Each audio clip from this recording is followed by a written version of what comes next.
Hi, guys. Welcome to the first episode of AceFM. We're your hosts, Dorsa and. Tia. So, we're going to break down the structure of AceFM this year and how our episodes will work. So, week one, we will be talking about true crime, and these episodes will only be available to people within the sixth form and not people within the younger years due to the graphic nature and maybe sometimes the inappropriate topics which would arise within the cases. So, we want to make sure that we're being respectable. And And then for week two, we're gonna be doing like just general news around the school, basic updates, trivia questions, and sometimes we're gonna have some guest stars and we're gonna be like interviewing them and stuff like that. So a bit more like the layout of last year's AceFM. And that's available for everyone. yeah, so now that that's all out of the way, let's get into today's case called the Honey Trap Murder. And just a little disclaimer, if you are not a part of the sixth form, please exit out of this episode and just tune in for next week's episode. And we just want to say that we mean no disrespect or ill will towards anyone involved in this case. So let's go. Okay, so this particular case takes place in Southeast London in 2011. And in the early hours of this day, the police were driving by a forest and they saw a huge cloud of smoke coming out of the trees. And they were really curious as to what it was. Like, was it just a fire? Was it something deeper? And when they pulled up to the scene, they actually found a car that was burning. And once again, they were like, is this just a car that was maybe got caught on fire? Or is it something, darker? And upon further inspection, the police found a body in the trunk of the car. And this body was unidentifiable. Everything was burnt off, skin, face, everything was completely gone. And uh, in order to identify the body, they'd have to go a lot deeper into like forensic science, so like going by the teeth and stuff like that. But that would take a while, so they try to find other ways. And they looked at the license plate number of the car, and they traced it back to Armandeep Singh, who was Gargandeep's sister, which was 15 minutes away from the crime scene. And her mother were investigated in regards to the car, so the police went to their house and asked about what happened to Gargandeep, who was his brother, sorry, her brother. And it was revealed that he was like missing, but he did that sometimes. He was a very like busy businessman and he sometimes went missing. And after asking a few questions, they were informed that Gargandeep was a self-made millionaire. He owned a business and a TV channel called Seek TV. And it was also revealed that his late father was really successful and unfortunately murdered due to jealousy. And Gargandeep was really affected by his like father's murder. Like he was still in a point of grieving. And in Sikh culture, it's like once the father is gone, the next man of the family is like the head of the house, and he had so many responsibilities on top of everything he already had to do. And he was really stressed out, and it was a lot for him to do. He was only 19 years old, so it was a lot of responsibility for him. And his family and friends were very, very worried about him. They were posting on social media, they were putting out banners, they were trying everything they could do in order to help locate Gargandeep, just in case the body in the car was his. So the police went back to the scene to try and look for clues or anything that could indicate anything really. They had nothing to go off of. And one of the police officers realized that there was a security camera kind of like around the scene. And when they were checked, it was revealed that there was a man in a turban, which was really odd because Gargandeep wore a turban. So they started thinking like, oh, maybe the body in the car wasn't actually Gargandeep. And it was hard to draw a conclusion because obviously you can't say Gargandeep's the only person Yeah. in South London who wore a turban. But they kind of got a bit of like an indication Hope. of, Yeah. yeah. Um, and once again, his family was really distraught. His sister even said, like, oh, I hope that he was actually the murderer just so he isn't dead. Like, everyone was really distraught. They were worried. They were trying their hardest to get clues and stuff like that. So they analyzed the dead body, and when it was done, they used the toothbrush given to the police by the family, and the police confirmed that it was a match to the test of the teeth on the body. So this unidentified body was confirmed to be Gargandeep's. Um, so they used like the license plate and tracking in order to follow the trail that Gargandeep like went through that night. And he went all the way to Brighton, and then he went to the service station to get a stuffed animal, which was really weird. Like, why would you stop and get a stuffed animal? Because he said he's going to a party. Yeah, it's like if you're going to a party, why are you getting a stuffed animal? And it was obviously not for himself. He was a 19-year-old man. Um, so the only connection between him and Brighton was Mundell Mahil, who was a 19-year-old medical student. What is funny, bro? So they met through a mutual, and Gargandeep's best friend's name was Herinda Shoker. His family didn't like her because Mm-hmm. she didn't seem classy enough for her son, and she wasn't as religious or hold herself as high as his family did. Mm-hmm. She didn't want him to hang out with her, and so when he went to go see her, like he lied to everyone about it. Yeah. And then they tracked where she lived and they found a CCTV on the corner of her house. And they saw that he had drove there and went into the house and everything seemed fine.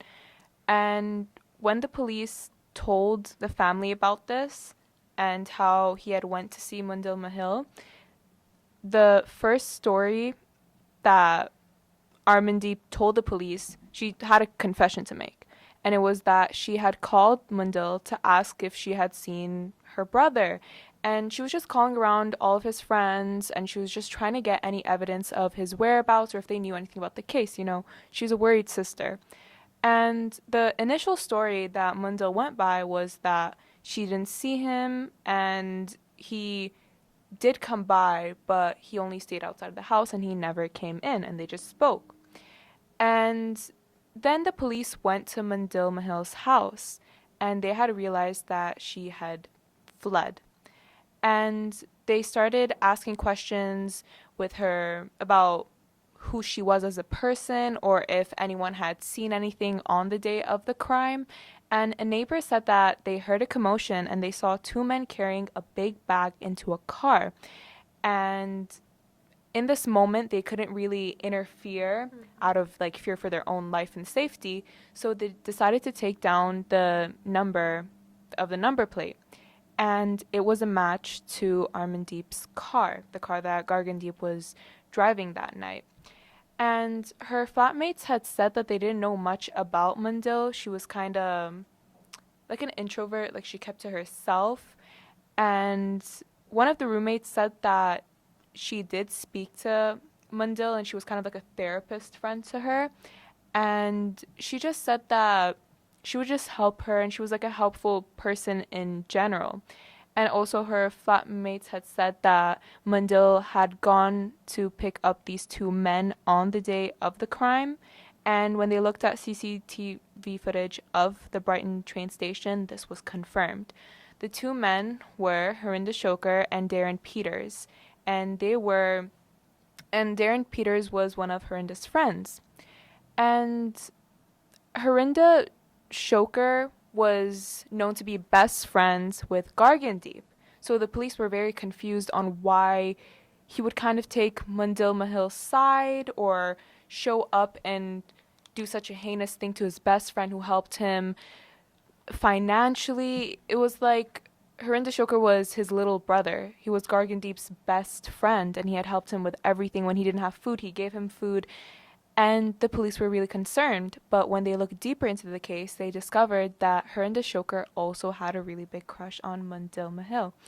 And they realized that maybe there was a motive. Maybe there was a motive of jealousy, and maybe Harinder Shoker wanted to win over Mundil Mahil. And also, it was alleged by Mundil Mahil that Gargandeep had sexually assaulted her, allegedly, and that she wanted to teach Gargandeep a lesson, like a little, beating or something, or just a talking to. And then Mundil said that 6 months prior to this, to the murder, that's when the sexual assault happened, and that he stayed at Mundil's house one night and tried to do something or overstep the boundaries. But again, this is alleged, and we don't want to spread misinformation surrounding the situation.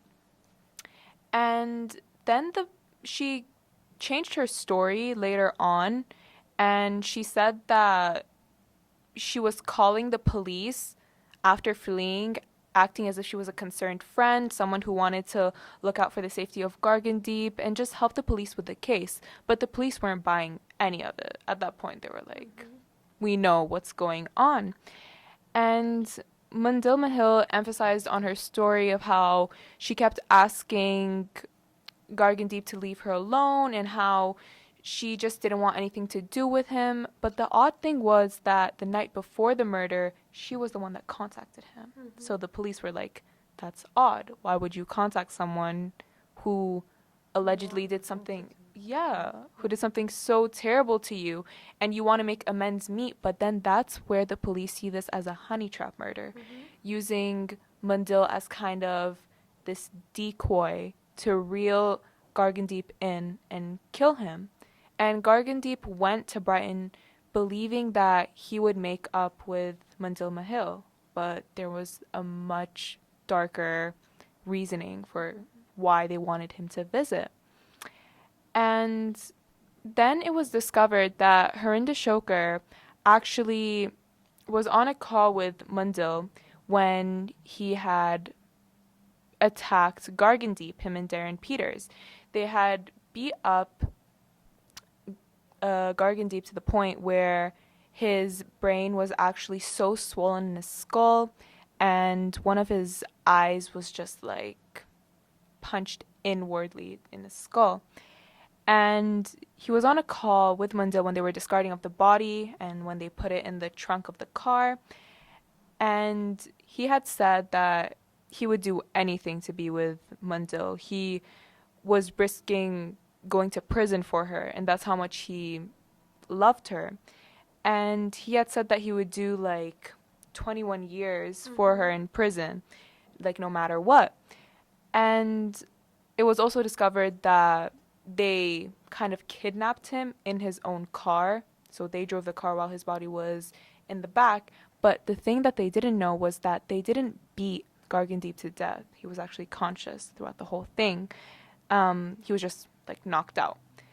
And then when they did set the car on fire, it was actually discovered through forensic evidence that, and an autopsy, that Gargandeep didn't die from his injuries from the beating, but rather from inhaling the fumes of the fire, and he was awake throughout the whole thing.